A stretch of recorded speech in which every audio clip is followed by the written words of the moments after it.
أرسل رسوله بالهدى ودين الحق ليظهره على الدين كله وكفى بالله شهيدا أشهد أن لا إله إلا الله وحده لا شريك له وأشهد أن محمدا عبده ورسوله أما بعد قال الله تعالى في كتابه الكريم أعوذ بالله من الشيطان الرجيم فمن شهد منكم الشهر فليصمه الآية. Hadirin ikhwatu iman rahimakumullah.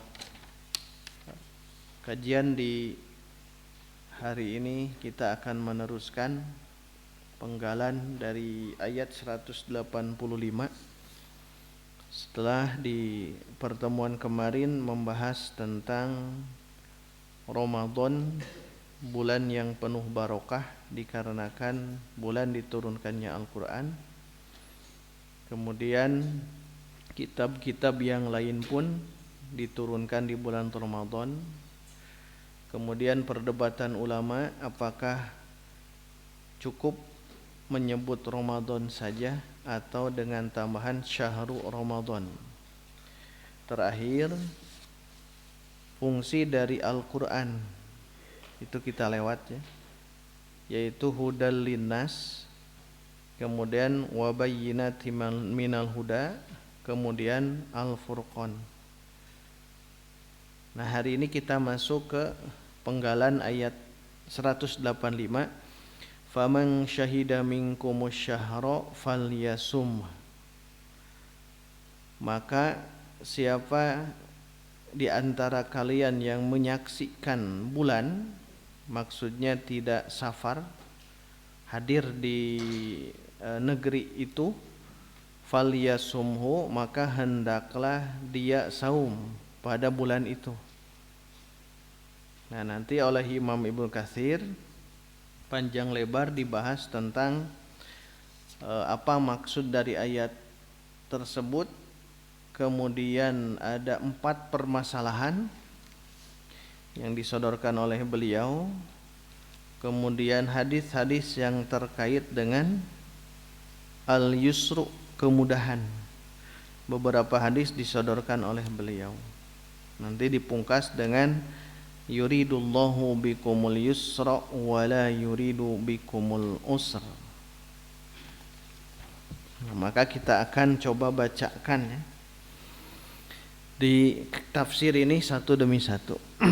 Silakan. Yang merah, hadza ijabu hatmin. Qala musannifu rahimahullah ta'ala nafa'ani Allah wa iyyakum bi'ulumi fid dharain amin. Hadza ijabu khatmin ala man syahida istihlal asy-syahri ay kana muqiman fil baladi hina dakhala syahru ramadhana wa huwa sahihun fi badanihi an yasuma la mahalata. Ya, jadi ini ayat ya, ada kata atau kalimat falyasumhu, maka hendaklah dia saum. Lam di sini di ilmu nahu adalah lam amr. Lam amr itu perintah. Secara kaidah usul fikih, al aslu fil amri lil wujub. Asal daripada perintah itu menunjukkan wajib sampai ada dalil yang memalingkannya. Nah, sedangkan di sini ditegaskan falyasumhu, hendaklah dia saum, berarti wajib. Maka Ibnu Katsir langsung menjelaskan hadza ijabu hatmin. Ini adalah kewajiban yang pasti. Kepada siapa? Lihat di ayat tersebut, faman syahida minkumus syahra, kepada ala man syahida istihlal syahri, kepada orang yang menyaksikan hilal.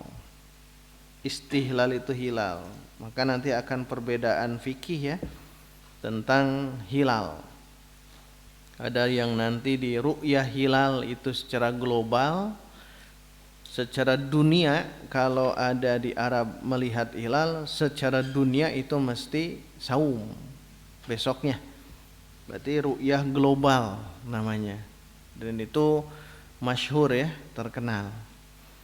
ru'yah global. Kalau dulu Hizbut Tahrir itu mengikuti ru'yah global. Jadi kalau di Arab saum, maka di Indonesia pun atau di negara yang lain itu ikut saum. Namanya ru'yah global. Tapi nanti ada pendapat yang beda, yaitu harus melihat hilal di negeri itu. Ya, harus melihat hilal di negeri itu. Kalau tidak terlihat, ya tidak usah. Walaupun di negara lain itu melihat, nah, itu tidak boleh. Nah, di Indonesia itu ada ada aturan-aturannya. Makanya akan ada perbedaan selamanya, ya akan ada perbedaan. Ada yang 1 hari, ada yang 2 hari. Tapi yang masyhur tuh 1 hari saja. Seperti kemarin atau hari ini kita saum, ada yang di hari Sabtu, ada yang di hari Ahad. Itu perbedaan hilal, ya. Perbedaan hilal.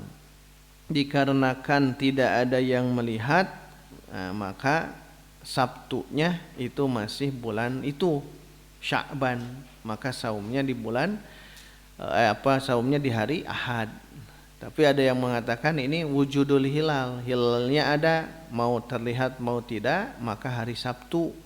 Karena waktu ru'yah hilal Jumat itu wujud ada hilalnya. Walau tidak terlihat maka besoknya saum. Nah, itu yang dianut oleh Muhammadiyah, wujudil hilal. Nah, nanti ada yang memahami dari imkanur ru'yah. Kalau imkanur ru'yah memungkinkan tidak. Nah, sekarang di Mabims itu ada kriterianya. Kalau di bawah 3 derajat itu tidak akan pernah terlihat. Tapi dah sok aya wae gitu, jagoan. Nah, nanti apakah diakui atau tidak? Nah, harusnya seperti itu. Nah, jadi perbedaan itu jangan jadi ini ya, karena memang begitulah. Jadi ada yang menggunakan hilal, ada yang menggunakan hisab. Karena untuk melihat hilal itu tetap mau tidak mau harus melihat hisab. Jadi kapan nih harus dilihat di hisab. Posisinya bagaimana harus dilihat dari hisab. Jadi harus digabungkan. Karena ada yang kekeh harus dengan melihat hilal. Ya, hilal akan terlihat dari hitungan. Makanya pentingnya hitungan. Baik hitungan klasik, ya, hitungan klasik seperti menggunakan kitab Sulam Nayyiroini, ya, Sulam Nayyiren, karya ulama yang luar biasa, dihitung itu perjalanan matahari dan bulan selama 1 tahun jadi 1 kitab, ya, Sulamun Nayyiroini, Sulam Nayyiren. Atau menggunakan teknologi canggih hari ini kan, menggunakan hitungan yang almanak nautika, hitungan-hitungan yang ilmu astronomi zaman canggih, ya, hari ini canggih. Jadi menggunakan teknologi, dan orang-orang yang tafakuh di situ sangat-sangat jarang. Harusnya ada di antara yang mahir, ya. Dan mahir di sini harus mahir di ilmu logaritma, ya. Ilmu hitungan-hitungan. Karena hitungan bulan, matahari, jarak dan sebagainya itu ilmu logaritma, ilmu kalau dulu kita belajar sinus, kosinus, tangan, arti santri ya. Wah, ya. Sinus, kosinus tangan, tentang hubungan-hubungan yang harus difahami, yang memang itu harus harus belajar. Alhamdulillah di Padalarang ada pakarnya, ya. Pakar yang luar biasa. Kalau dulu waktu saya pemuda ke NU ikut, ke Muhammadiyah ikut, belajar ke sana kemari untuk meraup ilmu itu. Tapi anggar wehnya hari teu bisa mah anggar teu bisa, ya. Ustadz Hasan, ya, Ustadz Hasan Nasir, beliau ahlinya. Dan memang ketika diperhatikan cara mengajarkan beliau lebih mudah daripada saya ikut kemana-mana dulu, ya, ke Remajihan Pemuda. Ketika belum menikah itu resep kaditu kadia, tapi anggar teh diteruskan mah menghilang ilmu itu, ya. Jadi itu ilmu tentang hitungan falak atau astronomi. Sekarang banyaknya mengkombinasi, ya, bagaimana hitungan ilmu falak menurut ulama dahulu sandingkan dengan astronomi, dan itu tidak jauh beda. Kemudian dihubungkan nanti dengan ru'yah hilal. Tetap fokusnya hilal, tetap fokusnya. Sumu liru'yatihi wa aftiru liru'yatihi. Saumlah kalian dikarenakan melihat hilal dan iftorlah, fitrilah. Ya, fitri itu Idul Fitri lah dikarenakan melihat hilal. Tetap ya. Tapi sebagai orang yang luas wawasan harus dikombinasi. Ya, harus dikombinasi karena memang ditanyanya hilalnya itu nanti dilihat di ufuk langit itu di ufuk di bawah itu bagaimana bentuknya, kan ada yang miring ke kanan, ke kiri, atas, bawah gitu. Itu memang harus paham tentang itu. Dan sekarang teknologi canggihnya ya nama dengan teropong yang dahsyat gitu, langsung terlihat sekarang itu zaman sekarang. Tapi dah anger ya perbedaannya ada. Karena kembali ke yang tadi, perbedaannya dikarenakan menentukan ya, kriteria masing-masing berbeda. Ada yang cukup dengan wujudul hilal, ada yang tidak cukup. Kalau ada hilal tidak cukup, harus imkan tidak, memungkinkan ru'yah tidak. Jadi selamanya ya, sampai nanti runtuh langit runtag jagat pun perbedaan pasti ada. Hanya yang jelas harus saling menghargai terhadap perbedaan itu. Nah termasuk yang ini adalah kewajiban yang pasti bagi orang yang menyaksikan hilal ya, bulan Ramadan. Tapi lihat, maksudnya karena mukiman, dia mukim fil balad, di situ. Hina dakhala syahrul Ramadan, ketika masuk bulan Ramadan. Jadi kalau kita di sini kemudian melihat, mendengar tentang ada orang yang melihat hilal, berarti ijabu hatmin, kewajiban yang pasti. Yang kedua, wa huwa sahihun fi badanihi, dan dia sahih, berarti saum itu karena mukim dan sehat. Karena saum itu mukim dan sehat. An yasuma la mahalata, dia mesti saum kalau dia mukim dan sahih, sehat. Jadi saum dilakukan oleh kita itu karena kita sedang mukim. Yang kedua sehat. Sebab nanti ayat berikutnya atau ayat sebelumnya, ada, kalau yang ini waman kana maridon, kalau yang di sebelumnya faman kana minkum maridon, sama ya, safarin au ala safarin, sakit atau safar. Nah itu beda. Jadi saum diwajibkan ke kita karena kita mukim, tidak safar. Saum diwajibkan bagi kita karena kita sehat, tidak sakit. Nanti akan berubah. Kenapa orang yang sakit boleh untuk iftar? Kenapa orang yang safar boleh iftar? Nah itu karena yuridullahu bikumul yusra. Allah menginginkan kemudahan, tidak menginginkan kesulitan. Tapi awalnya tetap ijabu hatmin. Nah dengan adanya ayat yang ini 185, nanti di bawah jelaskan, dia menghapus ayat yang pernah kita jelaskan, yaitu takhir, memilih. Kalau sedang safar atau sedang sakit, maka boleh memilih. Boleh buka, boleh iftar, tapi iftar nanti harus memberikan fidyah. Itu kan tahapan yang kedua. Tahapannya begitu. Maka Imam Ibn Katsir di bawah menjelaskan ini menasakh. ونسخت هذه الآية الإباحة المتقدمة لمن كان صحيحا مقيما أن يفطر ويفدي بإطعام مسكين عن كل يوم كما تقدم بيانه. Kama taqaddama bayanuhu teh sudah diterangkan sebelumnya. Jadi kudu cerdasnya. Da Ibnu Katsir kadang-kadang gitu, kama taqaddama bayanuhu.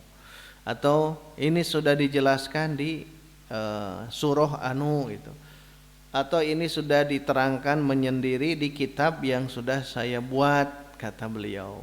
Nah, jadi ini jadi penasaran ya, penasaran bagi kita Tapi yang ini kan jelas, ya mah daet keneh kan, kamari kama taqaddama bayanuhu teh, bahwa dibolehkan pilihan. Makanya ayat yang ini ayat yang ini nasakho, menghapus ya. Menghapus al-ibahah al-mutaqaddimah, sesuatu yang boleh yang terdahulu bagi siapa? Liman kana sahihan mukiman, bagi orang yang sahih di dia sehatnya, tong sahih lawan doib gitu. Kadang-kadang salah menerjemahkan teh. Ini sahih hadisnya, bukan bab hadis ke yang ini. Sahih di sini adalah lawan dari sakim, lawan dari sakit. Sahihan sahih, sehat, mukiman mukim. Jadi dulu itu dibolehkan bagi yang ini ya, untuk iftar an yuftira, tapi wayafdia, memberikan fidyah bi'it'ami miskinin, dengan memberikan makanan kepada orang miskin an kulli yaumin, setiap hari. Dulu itu ya, dulu. Tapi kalau yang ini sekarang sudah tidak. Jadi kalau dia sohi, dia mukim, boleh dua pilihan. Tapi wa anta sumu khairul lakum, saum itu lebih baik bagi kalian. Jadi antara ayat 184 dengan 185 walaupun mirip tapi beda. Yang ini sudah menegaskan wajib yang ini ya. Kalau yang sebelumnya itu masih takhyir, pilihan. Nah, beres tentang faman syahida minkumus syahra falyasum, maka diteruskan lagi kemudahannya. Tanu pabalieu teh ayat nu ieu nya bolak-balik yang di luhur itu. Nu di luhur wa man kana minkum, kalau yang itu tidak ada minkumnya, wa man kana maridon langsung. Tapi ranahnya beda ya. Kalau yang ayat yang di atas itu membahas tentang pilihan, ya, pilihan boleh untuk qada bagi yang sakit atau safar. Kalau yang ini yuridullah, itu kuncinya di situ. Yuridullah bikumul yusra, Allah ingin memberikan kemudahan. Istamir. Walamma khattama as-siyama a'ada dzikrar rukhsati lil maridi walil musafiri fil iftari bi syartil qada'i. Nah, dan ketika Allah sudah membereskan siam di atas ya, ada kembali lagi. Tapi itu dalam pengembalian ayat tersebut ya, Allah ingin menyebutkan rukhsah bagi yang sakit, bagi yang musafir untuk iftar dengan syarat qada, tetap ya, dengan syarat qada, fa iddatun min ayyamin ukhra. Faqala wa man kana maridan aw ala safarin fa iddatun min ayyamin ukhra. Nah, ini ayat berikutnya hijau itu ya. Maknanya sekarang. Ma'nahu wa man kana bihi maradun fi badanihi yashukku alaihi siyama ma'ahu aw yu'dhihi aw kana ala safarin ay fi hali safarin falahu an yuftira fa idza aftara fa alaihi bu'datun ma bi'iddati ma aftarahu fis safari minal ayyami. Nah, itu makna dari wa man kana maridun aw ala safarin fa iddatun min ayyamin ukhra. Kalau sakit, kalau safar, maka boleh iftar, tapi iddatun min ayyamin ukhra, diganti dengan jumlah bilangan di hari yang lainnya. Maksudnya yang ini. Jadi kalau dia ada marad, penyakit di badannya, yasyuqu alaihi siyam, berat bagi dia siam memberatkan dia. Siamu karena apa? Karena fa'il dari yasyuqu alaihi ma'ahu, atau yu'dhihi, membahayakan dia, itu sakit. Yang berikut au kana ala safar, atau keadaan dia sedang safar, ai fi hali safar, di waktu safar, maka bagi dia iftar. Apabila dia iftar, maka wajib bagi dia bi'iddati ma aftarahu fis safari minal ayyam, faidatun min ayyamin ukhra gitu. Itu maknanya menurut Imam Ibnu Katsir. Nah, kemudian ayat yang terusannya yuridullahu bikumul yusra wa la yuridu bikumul usra. Qala walihada qala yuridullahu bikumul yusra wa la yuridu bikumul usra ay innama rakhasa lakum fil fitri fi halil maradi wa fi safari ma'a tahattumihi fi haqqil muqimis sahihi taysiran alaikum wa rahmatun bikum wa rahmatan bikum. Taisir dan rahmah, kemudahan dan kasih sayang dari Allah. Jadi memang pertama kali itu wajib kutiba alaikumusiyam, tapi ada rukhsah.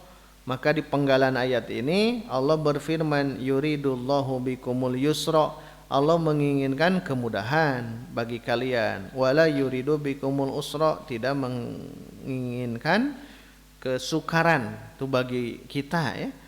Maksudnya bahwasanya Allah memberikan rukhsah. Kan kalau siam itu azimah, lawan azimah adalah rukhsah. Jadi seluruh taklif kita itu azimah ya.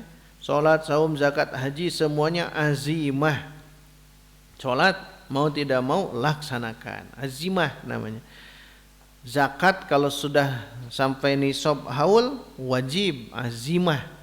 Tapi kalau ada keadaan-keadaan tertentu dalam taklif kita, hidup kita, itu namanya rukhsah. Jadi ada keringanan. Salat tidak bisa berdiri, cukup duduk, tidak bisa duduk, cukup berbaring. Nah, itu tuh namanya rukhsah. Ya, rukhsah. Kemudian kalau saum sama, saum pun. Kalau nanti kita sedang sakit, kalau kita sedang safar dan memberatkan.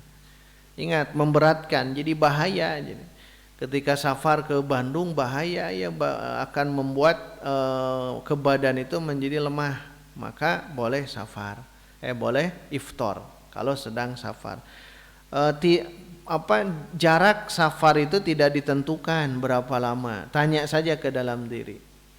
Kalau kita merasa payah, boleh iftar, tapi kodok nantinya. Tapi kalau kuat, nah itu saum itu lebih baik ya. Kalau kuat ke Bandung, ke Garut, ke Tasik, kalau merasa kuat teruskan saja. Gitu. Nah nanti di permasalahan ini, apakah afdolnya ketika safar itu saum atau iftar? Nah nanti dibahas. Nah, itu perbedaan ulama. Perbedaan ulama nanti jelaskan di halaman berikut.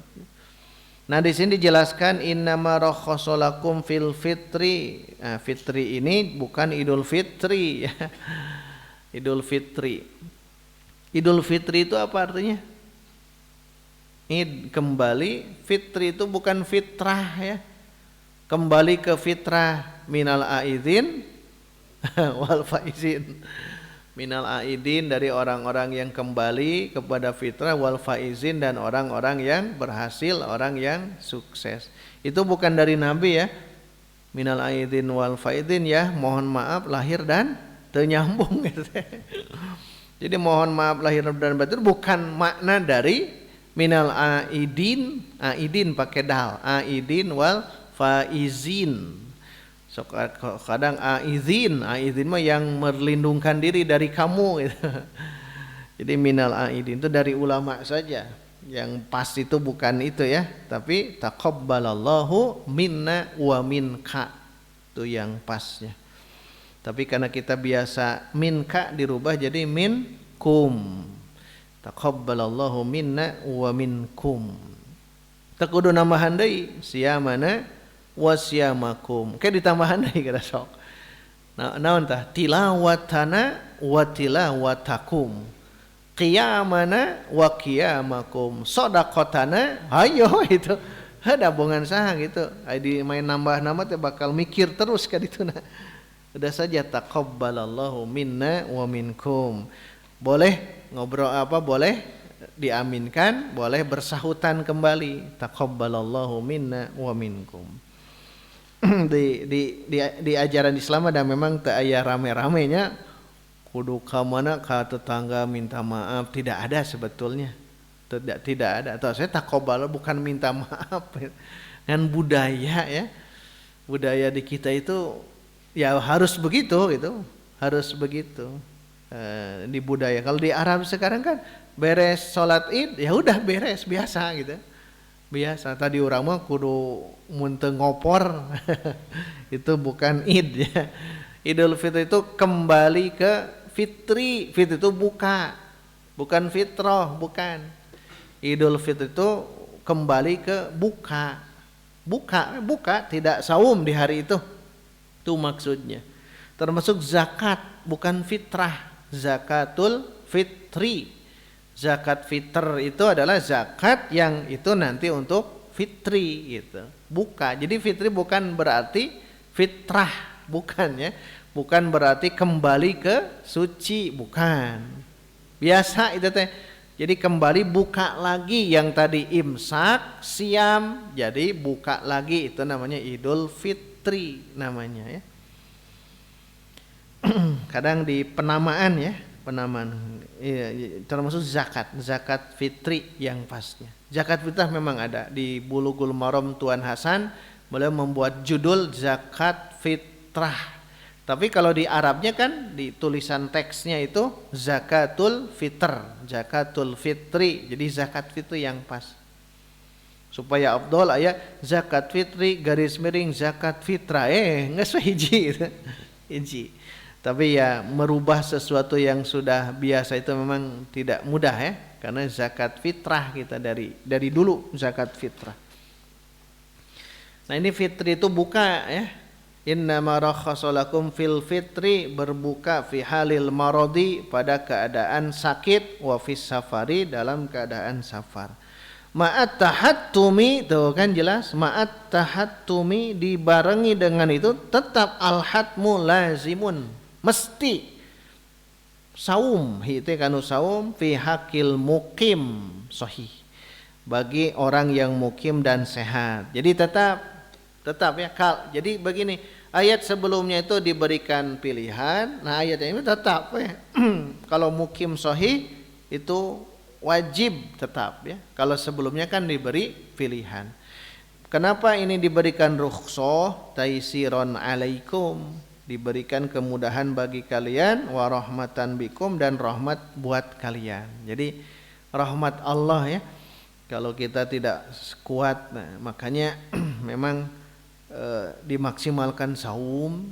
Kalau tidak kuat boleh iftar, cukup begitu. Tapi ingat, jangan pernah kita iftar tanpa ada alasan syar'i. Dah lapar Ustaz, lapar kabehanan oke itu.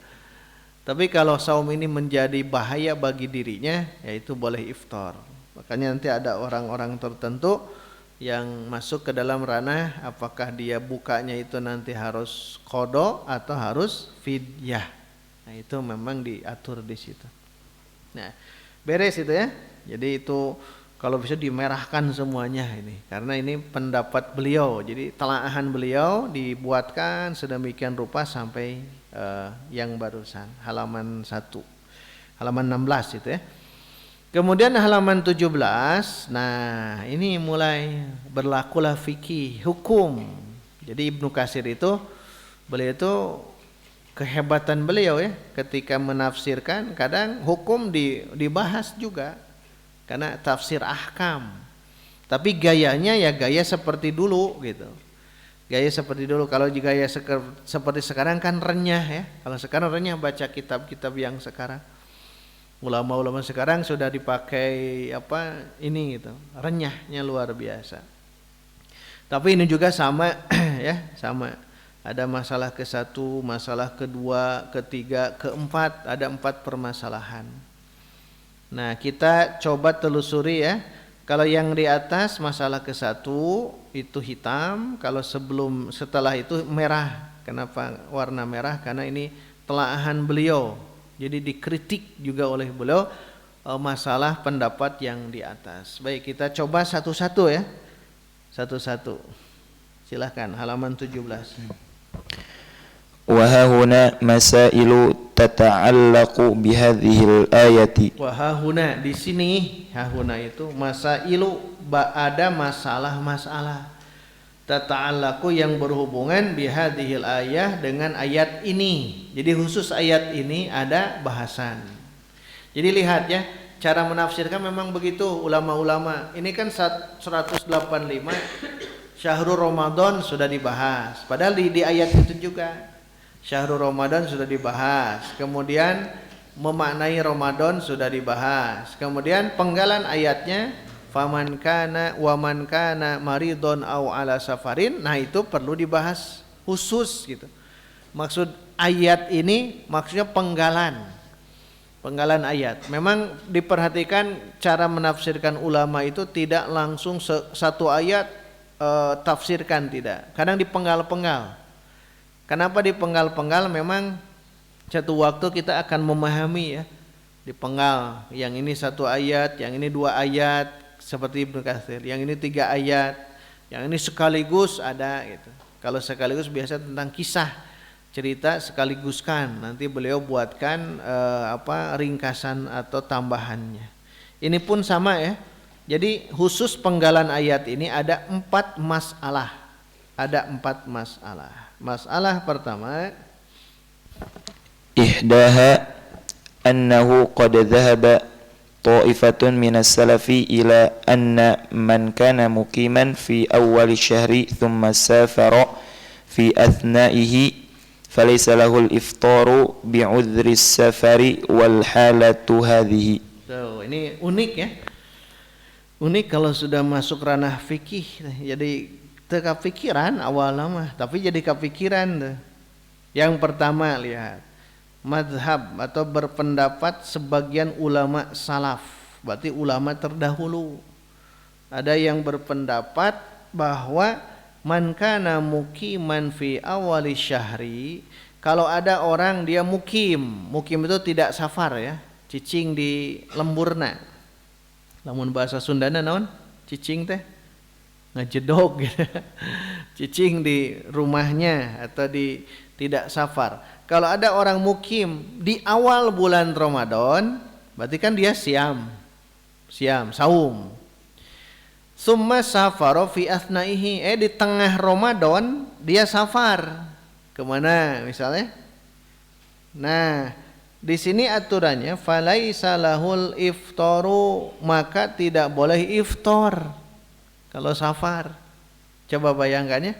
Jadi kalau di awal misal besok saum, nah kita sedang di Padalarang, ya saum semuanya.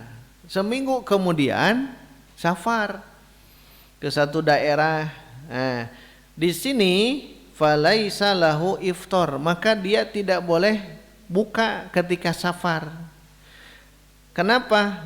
Bi udri safari, walaupun uzur safar, wal halatu hadhihi, dalam perjalanan ini. Jadi tidak boleh safar. Ada dalilnya? Nah, teruskan.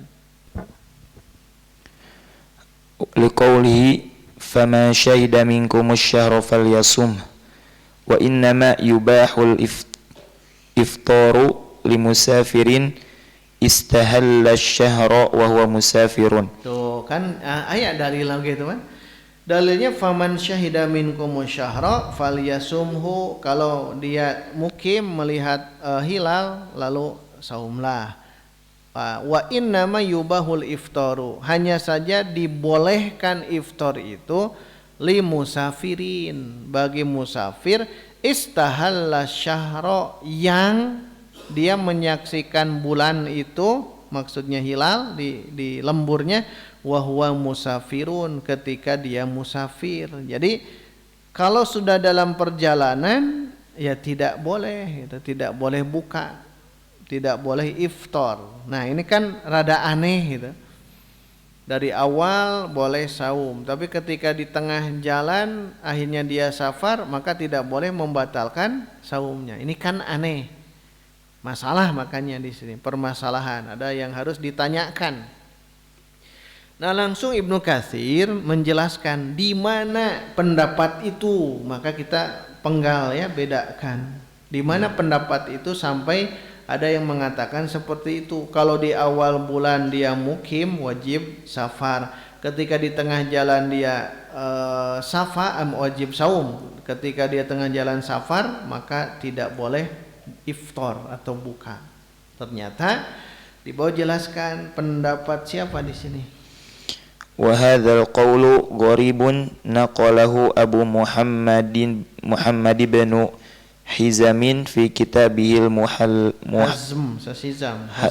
Hazm itu. Hazmin fi kitabihil Muhalla an jama'atin minas sahabati wat tabi'ina wa fima hakahu anhum nazarun wallahu a'lam. Tuh, jadi di sini permasalahannya.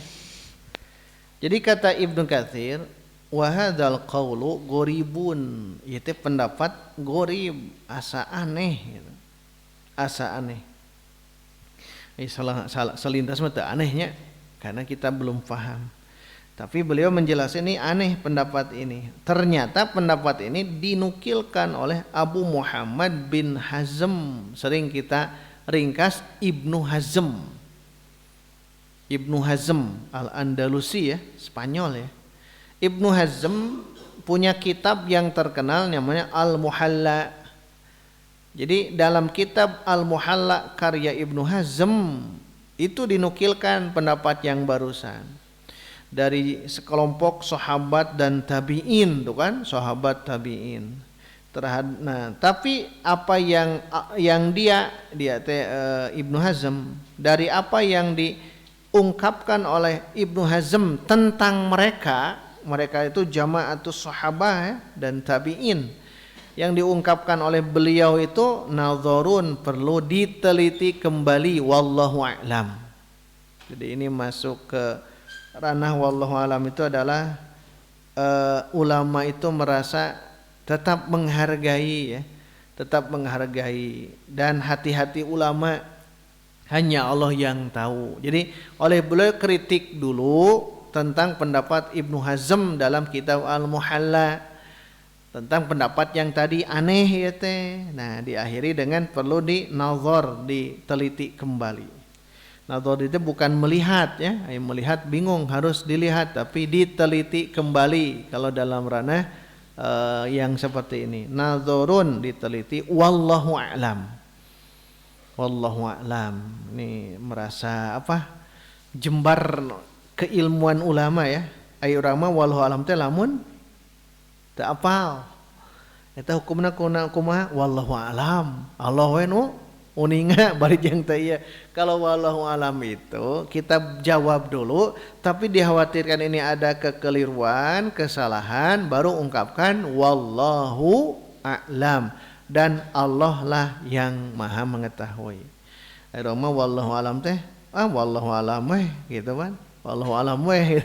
Maksudnya naon eta teh? Wallahu a'lam teh kita ungkapkan dulu wallahu a'lam. Allah yang lebih tahu. Allah yang tahu. Dikhawatirkan ini adalah salah. Jadi kalau di akhir begitu ya, kita jawab wallahu ta'ala a'lam. Berarti menunjukkan bisi salah gitu. Pendapat bahkan fatwa bisingke salah, ya udah saja gunakan wallahu a'lam. Begitupun Ibnu Katsir. Wallahu a'lam. Kemudian bukan hanya mengkritik ya, jangan mengkritik tidak ada solusi. Nah, Ibnu Katsir langsung memberikan solusi. Jadi urang mah tong ngeritik we hungkul aya solusina naon gitu. Kan kita mah kadang-kadang ahli kritik tapi solusina teh naon atuh? Wah, solusina mah penting itu mah teu meunang bisa. Harus ada solusi. Nah, di sini solusinya. Fa innahu qad thabatatis sunnatu an Rasulillah sallallahu alaihi wasallam annahu kharaja fi syahri Ramadhan li ghazwatil fathi fasara hatta balaghal kadida thumma aftara wa amara an-nasa bil fitri akhrajahu sahibal sahih. Oh, ternyata ayatnya. Karena sesungguhnya terdapat dalam sunnah sahih ya dari Rasulullah sallallahu alaihi wasallam. Bahkan di akhir yang barusan akhrajahu sahiba as-sahih. Ternyata itu diriwayatkan oleh pemilik sahih, dua pemilik yang sahih, berarti Al-Bukhari dan Muslim. Jadi hadisnya sahih.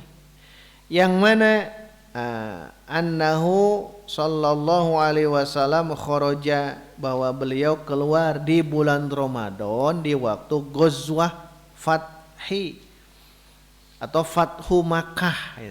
Ghazwah. Ingat, Ghazwah itu peperangan yang Nabi menjadi pemimpin.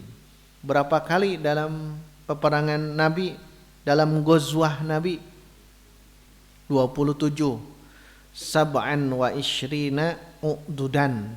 Jadi ada 27 peperangan Nabi, Ghazwah namanya. Kalau perang yang Nabi hanya memerintahkan sahabat, berarti Nabi tidak ikut perang. Oh, itu banyak lagi itu ya. Nabi itu 27 kali perang. Jadi ikhwatun terbayang, perang pertama kan perang Badar Kubro, perang yang langsung ya. Memang sebelumnya ada perang-perang tapi terjadi nungguan terjadi gitu kan, itu memang ada perang-perang sebelumnya. Tapi kalau lihat Ghazwah itu Nabi perang sampai 27 kali perang. Kita kalkulasikan, kita hitung perang Badar lah. Perang Badar tahun keberapa? Tahun kedua masuk ke tahun ketiga Hijrah. Berarti Nabi usia itu berapa tahun? 50. Nanti Nabi Muhammad jadi Nabi usia 40 tahun. 40 tahun. Di Makkah berapa tahun? 13 tahun. Tambahkan 40 tambah 13 53. Hijrah ke Madinah 2 tahun kemudian. Ambil itu ya. Perang Badar berarti 53 tambah 2. Nah, usia 55 tahun mulai perang. Usia 55 tahun mulai perang. Walaupun di masa muda pernah ikut perang Fijar kan itu hanya ikut saja di waktu remajanya. Tapi yang Nabi memimpin perang yang dimaksud Ghazwah. Jadi Ghazwah itu langsung Nabi memimpin. Kalau memerintah itu bukan Ghazwah, jangan diartikan Ghazwah, tapi apa? Sariyah. Sariyah itu adalah peperangan yang Nabi tidak ikut. Itu banyak yang itu Sariyah. Nah, Ghazwah Nabi itu bermula di usia 55 tahun. 55 tahun. Orang lamun 55 tahun ke usia kitu kumaha fisik urang. Bujeng-bujeng 55 tahun. 40 tahun juga sudah ripuh ya. Masya Allah, ini hebatnya Nabi ya. Usia 55 tahun. Wafat beliau usia berapa? 53. Berarti berapa selisihnya? 63 ya. 55 ke 63 8 tahun. Atau yang gampangnya lah 53 ke 63 10 tahun. 10 tahun Nabi perang selama 27 kali. 10 tahun berarti ya. Kalau tadi 8 tahun tadi lebih dekat lagi. Ambilnya yang rada panjang yaitu 10 tahun Nabi 27 kali perang. Berarti setiap tahun berapa? 2,7 kali perang. Ambil 3. Setiap tahun 3 perang. Berarti satu kali perang berapa bulan? Kalau begitu, tapi kenyataannya tidak kan ya. Kenyataannya tersiga gitu. Tapi terbayang oleh kita setiap 3 bulan atau 4 bulan Nabi perang. Ingat perangnya itu bukan perang-perangan gitu. Perangnya itu perang fisik gitu. Dan di usia mulai 55 tahun sampai 63 tahun. Makanya betul ya, mereka itu Nabi dengan para sahabat bukan hanya berkeringat tapi berdarah-darah. Apalagi perang Uhud ya, masyhur tuh. Makanya di bulan Ramadan ini perang Fathu Makkah. Ini memang tidak terjadi akhirnya karena mereka akhirnya pasrah. Fathu Makkah itu pembebasan kota Makkah, termasuk penghancuran patung yang ada di dalam Ka'bah 360-an itu hancur. Dihancurkan semuanya tanpa ada peperangan.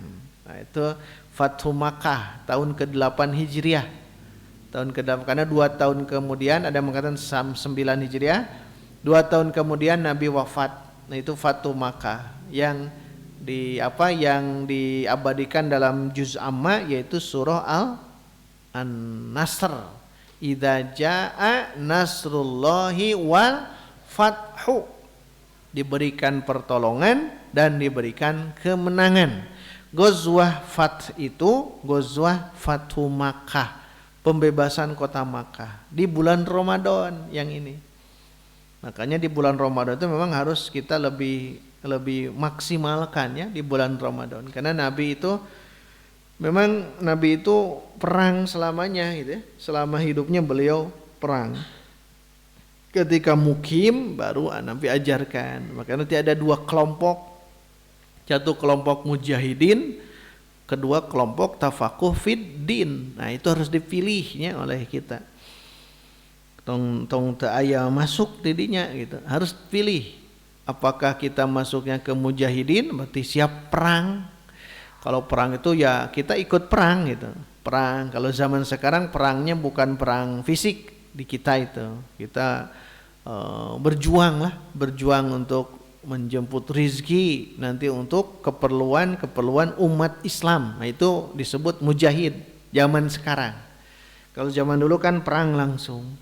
Yang kedua mutafaqihuna fiddin, harus menjadi liyatafaqahu fiddin, harus diam, jangan perang semuanya. Mereka harus ada yang tafaquh fiddin. Nah, kalau tafaquh fiddin memang habis waktunya untuk tafaquh fiddin, sama mujahidin habis waktunya untuk perang seperti Khalid bin Al-Walid, Hamzah dan lain sebagainya. Mereka habis waktunya, tidak bisa kemana-mana. Mujahidin namanya. Mutafaqih fiddin juga sama, habis waktunya bersama Nabi yang sering disebut Ashabus Suffah. Ashabus Suffah itu kan sorondoi masjid di luar. Jadi sorondoi masjid. Jadi Ashabus Suffah. Cari cing didinya. Untuk apa? Mendapatkan ilmu dari Nabi. Nah, nanti setelah mereka dapat ilmu, para mujahidin pulang ke Madinah. Nah, disitulah orang-orang mujahidin diberikan nasihat-nasihat, peringatan-peringatan oleh para mutafaqih fiddin. Nah, kita harus masuk di antara dua itu ya. Kalau mutafaqih sok maksimalkan. Kalau zaman sekarang jihadnya dengan harta, tong kagok gitu nya. Kalau kita punya harta tong kagok, bangun saja masjid, bangun saja pesantren gitu. Bismillah gitu. Karena apa? Karena itulah jihadnya. Itulah jihadnya. Bebaskan lahan-lahan untuk kepentingan Islam. Jihadnya memang begitu. Harus memang begitu. Karena mujahidin gitu. Mujahidin. Karena berat kalau dua-duanya diambil. Memang berat ya. Ya dia mutafaqih, ya dia mujahid. Itu sulit gitu. Cek Abu Darda mah kamari naon cenah. Cek Abu Darda, ya rek gabungkeun tolab ilmu jeung pasar teh asa hese geuningan. Akhirnya aku tinggalkan tijaroh. Abu Darda. Dan Abu Darda terkenal orang yang sangat kuat ibadahnya kan Abu Darda. Bukan tidak boleh karena merasa itu. Nah, ini juga sama, pilih ya, mau jadi mujahidin, tong tanggung jadi mujahidin teh. Berikan fasilitas untuk umat ya. Masih banyak umat-umat yang membutuhkan ekonomi ya, dana atau uang lah gitu bagi mereka itu. Maka jadi mujahidin. Ada orang-orang yang memang khusus di situ ya, beri santunan gitu. Santunan memang yang terbaik apalagi di bulan Ramadan. Tong kagok gitu ya. Tong kagok gitu. Tong kagok naon untuk berjihad. Beda tapi beda, memang beda ya, tetap beda. Mujahidin hari ini kan dengan harta. Mujahidin zaman Nabi itu bukan dengan harta, dengan jiwa. Ini siap untuk kena tombak, siap untuk kena pukulan, dan ini memang begitu. Tong dibayangkan sahabat itu bersih badannya. Sahabat itu banyak luka-lukanya. Apalagi sahabat siapa itu Bilal, bekas cemeti Khobab bin Al-Arad. Dia itu orang sahabat yang banyak lukanya, puluhan luka, tapi qadarullah sembuh itu. Qadarullah sembuh gitu. Tanu di pesantren oge loba lukana ngan beda itu. Lukana naon? Tapi tetap kembali ke yang tadi, mujahidin zaman dulu dengan sekarang beda. Tapi tetap walaupun beda, saya maksimalkan ya. Kalau menjadi orang yang mujahidin harta, bismillah gitu. Niatkan ini lillah. Jadi kalau berbisnis lillah, bekerja lillah, untuk apa? Ingin keluar zakat. Punten mengko heula ya. Ingin keluar zakat. Jadi zakat teh hayang keluar. Kan ieu mah henteu. Ngangon ngurus domba cukup 10, tong 10 tuh. Harus ada nisab itu. Udah nisobna. Ya mah helah sudah dapat 39 domba, helah tong dilewatkeun jadi 40 bisi keluar zakat. Kan salah. Kudu nama kalau kita melakukan sesuatu tentang harta harus nembus zakat gitu niatnya. Harus nembus zakat. Karena domba itu 40 ya. Angka 40 domba, maka zakatnya 1 domba. Jadi kalau kita ngurus domba, qadarullah ada 40 domba, maka disitulah keluar zakat. Nah, keluarkan domba 1 itu untuk zakat. Tak amilin wayahna kudu daek ngurus. Tah kitu. Amilin teh tong hayang geus we jual, duitna we kumaha ieu teh gitu. Amilin teh ambilin harus begitu amilin. Kita hiji waktu panen, misal Baitur Rahman punya sekian hektar sawah, aminkeun atuh, amin gitu. Menta wae beasnya ibaratnya. Sudah punya sekian hektar di Cianjur, Raja Bandala, ingin seperti itu ya. Nah, ternyata satu waktu panen. Nah, ketika panen ada zakatnya bangsal kan ya, bangsal. Gabah. Nah, nanti amilin harus manggul gabah itu, wayahna itu. Wayahna kudu kitu. Da urang mah kadang instan amilin teh hayang teh taswe diartoskeun gitu. Oh, diartoskeun lebih kudu dipanggul, kudu moena gitu nya, kudu ngahelerna dijadikan sebagai beras nanti ke fakir miskin. Harusnya begitu gitu ya. Harusnya begitu. Karena sebagai amilin bukan ambilin. Sebagai amilin harus siap. Mun aya zakat peternakan, zakat pertanian gitu, harus seperti itu. Jangan hanya ingin harta, jangan hanya ingin diuangkan saja gitu. Di zaman itu Baitul Mal. Makanya lihat di sejarah kan, di Masjid Nabawi kan kumpul, kurma-kurma kumpul. Bahkan ada sapi, ada unta, ada kambing. Itu menjadi zakat sodakoh, itu menjadi sodakoh zakat yang tidak boleh diganggu. Ya onta, nah diperah, diambil susunya untuk kepentingan fakir miskin. Itu kan memang begitu berjalan itu. Ini zakat, jadi tidak boleh diganggu. Dan hanjakalnya di urang teh zakat itu masih minim ya, sadar zakatnya itu. Biasanya bab zakat fitri kakara gitu. Padahal dengan zakat fitri masya Allah ya, seluruh fakir miskin itu bisa dibantu. Hanya zakat fitri hanya 2,5 atau 3,4 liter beras. Hanya itu saja, tapi terbantukan masyarakat. Apalagi kalau ada zakatul mal ya, zakat tijaroh, bisnis, keluar zakat, itu harus ada. Jadi memang mau tidak mau mujahidin harta itu harus seperti ini. Kalau dia punya zakatnya banyak, ya bangunkanlah untuk fasilitas-fasilitas umat. Masjid bangun, pesantren bangun, itu saja. Jangan ikut campur ke dalam pesantrennya. Udah lepaskan saja gitu. Di kita mah kan dia mau bangun tapi mengatur urusan masjid. Saya bangun masjid ini buat saya, nanti diatur oleh dia. Jangan. Kalau mau betul-betul berjihad itu dah bangunkan di satu tempat masjid, biarkan. Maksud biarkan itu kelola oleh orang lain. Bangun pesantren di satu tempat, kelola oleh orang lain. Jangan intervensi. Karena biasanya agnia itu biasa karena punya power, nah dia ingin ini, ingin itu. Padahal dalam hal ini lepaskan saja. Nah itu tambahan hari ini ikhwati iman. Sudah jam ini ya, besok kita teruskan. Terakhir lihat bahwa Nabi itu keluar, maksud keluar itu perang ya. Kalau Nabi safar pasti safarnya safar perang. Mun orang safar biasanya safar naon? Jalan-jalan, tapi tetap safar ya, masuk ke safar. Jadi Nabi keluar di bulan Ramadan untuk perang Fathu Makkah. Fasaro, lalu melakukan perjalanan hatta balagol Kadida, sampai Nabi sampai di tempat namanya Kadid, dekat, kalau dilihat peta sebelah mana Kadid, satu tempat namanya Kadid. Summa aftoro, kemudian Nabi pun iftar. Tuh kan, perhatikan di sini. Kan ini di pertengahan, di bulan Ramadan. Di awal Nabi dengan para sahabat itu di Madinah mukim di awal Ramadan yang ini, berarti tahun ke-8 Hijriah. Di tengah Ramadan beliau melakukan perjalanan perang ke Makkah. Kan kalau menurut pendapat di atas, falaisa lahul iftar, tidak boleh iftar walaupun uzurnya safar. Ya, itu kan begitu.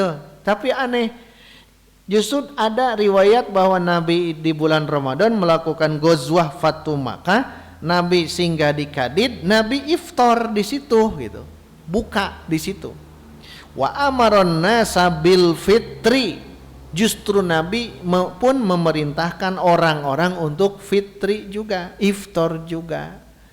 Jadi terbayang oleh kita, oh berarti pendapat yang tadi dibantah. Walaupun pendapat Ibnu Hazm dalam kitab Al-Muhalla, Ibnu Hazm menyodorkan pendapat para sahabat, pendapat para tabi'in, tetapi apa yang dihikayatkan oleh Ibnu Hazm perlu diteliti kembali, wallahu alam, dan diberikan solusi.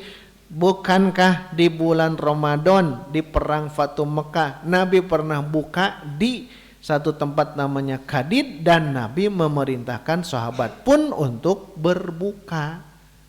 Jadi alasan yang ini masalah pertama. Nah, masalah kedua insya Allah besok ya, 4 masalah kita bereskan. Ini dipegang ya, dipegang semuanya. Nanti kalau nanti pegang, insya Allah kita akan teruskan di pertemuan besok. Mudah-mudahan ditamatkan. Cukup kajian pada pertemuan kali ini kita cukupkan. Baru bagian pertama, insya Allah kita masuk ke bagian kedua. Aqulu qouli hadza wa astaghfirullah li wa lakum walhamdulillahirabbil alamin. Wassalamualaikum warahmatullahi wabarakatuh.